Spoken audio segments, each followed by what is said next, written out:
UP में मच्छू नदी पर बना जो पुल है, कल जो हृदय विदारक घटना घटी, हम सभी स्तब्ध हैं, पूरा देश स्तब्ध है।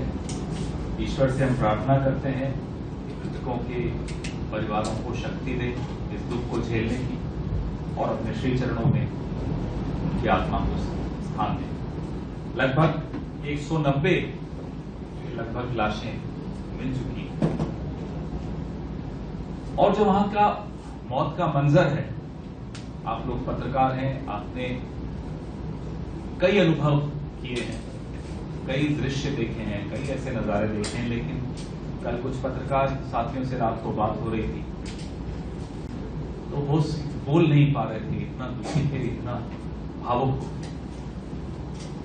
और बात है भी, सवाल बहुत सारे। हमने हमारे राष्ट्रीय अध्यक्ष मल्लिकार्जुन खड़गे जी ने भी आज सुबह कहा कि इसमें हम अगर सवाल नहीं पूछें तो लोग माफ नहीं करेंगे, राजनीति नहीं होनी चाहिए। लेकिन आज जब हमने टीवी पे देखा कि देश के प्रधानमंत्री जिनकी ये जन्मभूमि है, जिनकी ये कर्मभूमि रही है, जिस गुजरात ने उनको सत्ता के शीर्ष तक पहुंचाया, वो आज भी अपने कार्यक्रम गुजरात में जारी रख रहे हैं। अफसोस हुआ नहीं। दिल में दर्द सबके है, पत्रकारों के है, विपक्ष के है, आम नागरिक के है।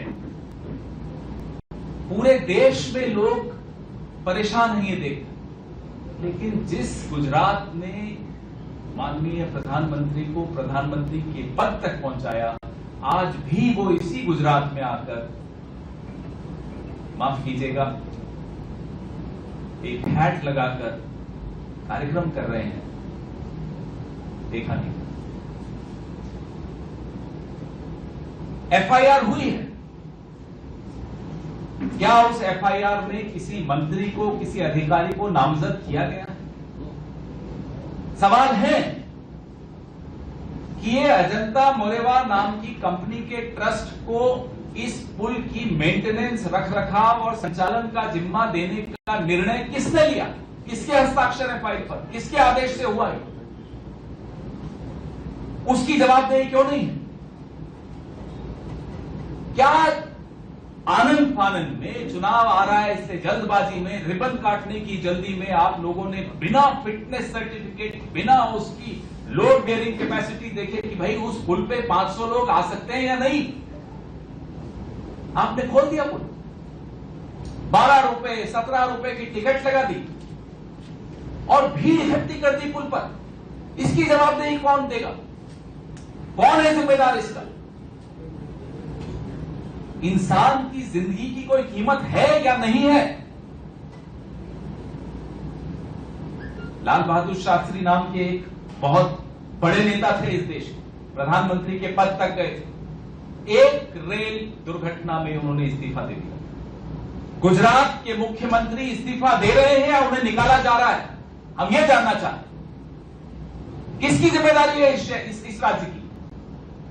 कोविड में आप कहते हैं मौतें हुई नहीं, अस्पतालों की बाथरूम में लाशें मिली, यह स्थिति थी और आपने फिर भी हाथ खड़े कर दिए कि नहीं साहब यहां कुछ ऐसा नहीं हुआ।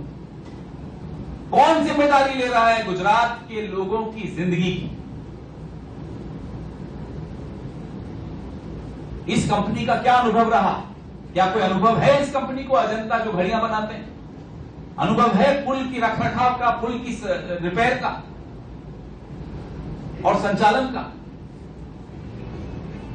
ये सब सवाल एक एक हिंदुस्तानी के जहन में है, हम सबके दिमाग में है। आप सब पूछ रहे हैं, हम आपसे गुजारिश करते हैं, बहुत प्रयास किए जाएंगे कि ये मुद्दा शिफ्ट हो जाए, लोगों का ध्यान मोरबी से अलग किसी और मुद्दे पर ले जाया जाए। हम आपसे हाथ जोड़कर आग्रह करते हैं, इस मुद्दे पर से ध्यान मत हटने दीजिएगा, क्योंकि 200 के लगभग 191 तो लाशें मिल चुकी हैं। इन सब का कर्ज है हमारे और आपके ऊपर।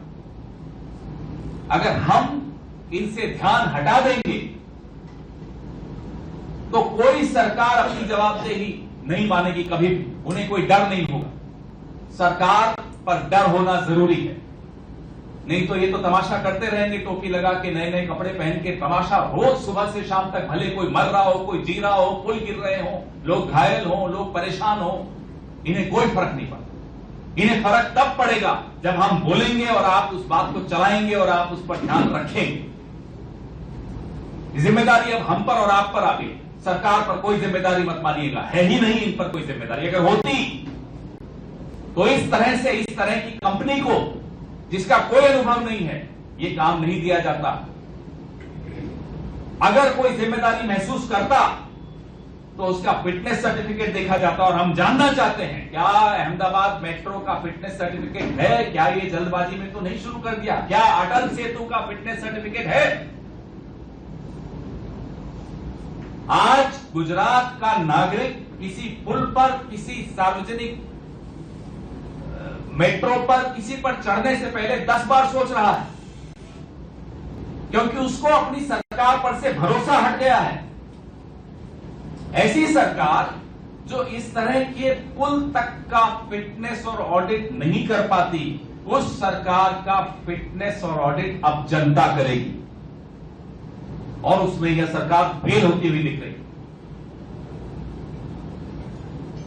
राजनीति का समय नहीं है, लेकिन अगर हम सवाल नहीं पूछेंगे तो जिस तरह की राजनीति इस प्रदेश में चल रही है वो चलती रहेगी और लोगों की जान जाती रहेगी। इसलिए जवाबदेही सिद्ध करने की राजनीति हम करेंगे, बार बार करेंगे। ऐसी राजनीति नहीं जो आपको इस स्क्रीन पर दिख रही है। चलाइए जरा इसे। खतरा में जरूर है, क्योंकि चुनाव के दिनों में गिरा ताकि पता चले कि आपने कैसी सरकार चलाई है। इसलिए भगवान ने लोगों को संदेश दिया है कि आज ये ब्रिज टूटा, कल ये पूरा गंगा नगरी खत्म कर देगी, इसको बचाओ। ये भगवान ने संदेश भेजा। इस तरह की राजनीति में हम विश्वास नहीं करते। हम सवाल पूछेंगे, बार बार पूछेंगे, और आपसे उम्मीद रखते हैं कि आप इन सवालों को दोहराएंगे जब तक इसका जवाब नहीं मिल जाता। और जवाब जनता देने को आतुर है। इस प्रदेश के एक एक नागरिक की सुरक्षा की जिम्मेदारी हम पर, आप पर, छोड़ दीजिए सरकार को, हम पर और आप पर है। इसलिए आपसे नम्र निवेदन है, बार बार निवेदन है, इस मुद्दे को तब तक जिंदा रखिएगा जब तक जवाब नहीं मिल जाते, जब तक जिम्मेदारी, जवाबदेही तय नहीं की जाती।